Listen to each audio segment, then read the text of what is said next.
Hello and good morning. Welcome to our Wednesday live chat where we discuss different tips for your agency. I go over important topics, questions that I get asked, as well as state requirements for starting your home care agency.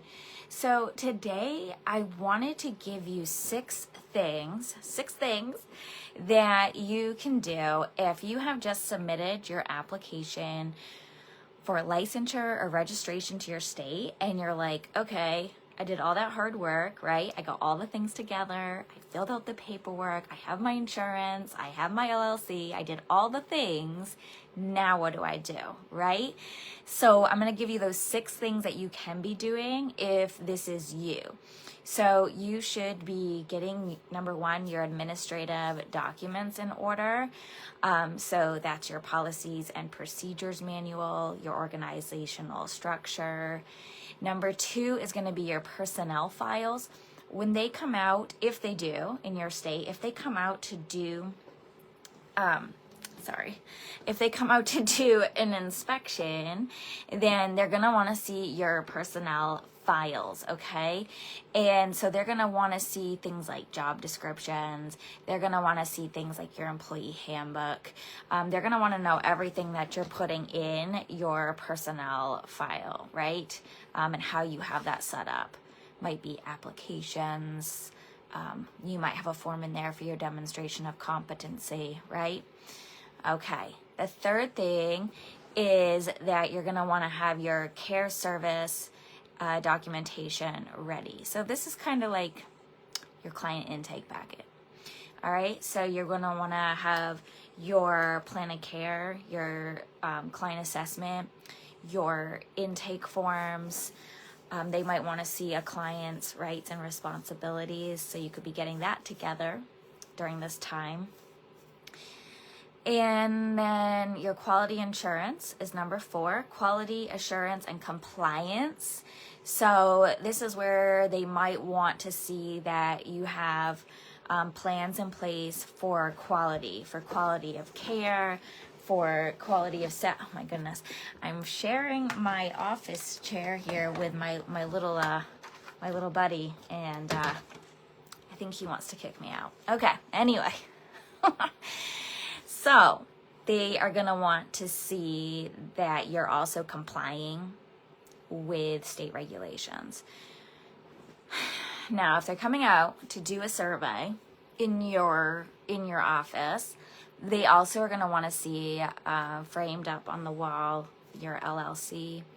They may want to see some posters from the Department of Labor indicating minimum wage responsibilities, indicating fair labor laws, indicating different workman's comp issues. What you can do is go onto your state's website for Department of Labor and see what they have for posters. Most of your states they're going to be free or a small fee to get those. And so you're going to want to put those somewhere, displayed somewhere in your office. So when they come out to do the survey, you're all set up, you're all prepared, okay? Number 5 is safety and infection control. So a lot of this is going to be in your policies and procedures. So not too much to worry about there as long as you have that in your policies and procedures. But it's going to be a big thing, right? Because they want to see that you're going to be having guidelines in place, prevent spread of infection, how to use PPE, and some hygiene protocols.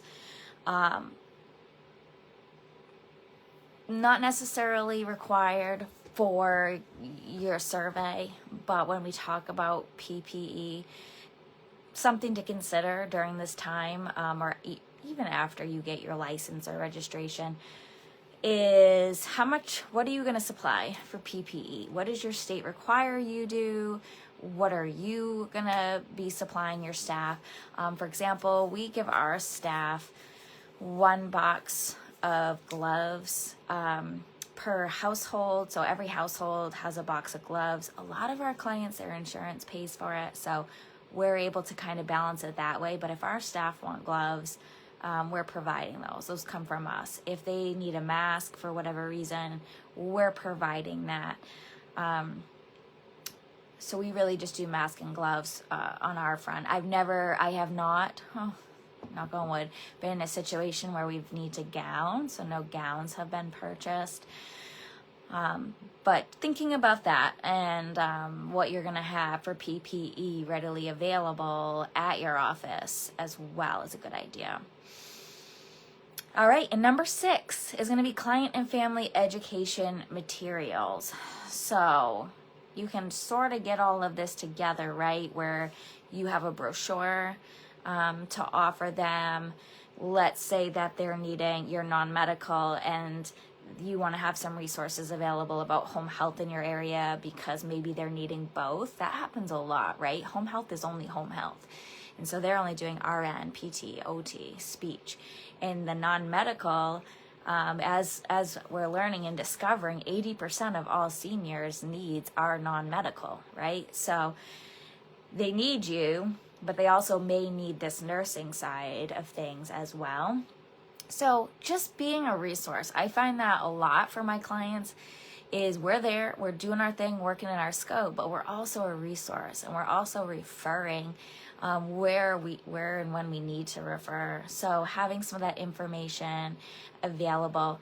And last little bonus tip is have a locked filing cabinet. No matter if you have a home office or whatever your office space looks like, doesn't matter. Locked filing cabinet. They want to see a locked filing cabinet, okay?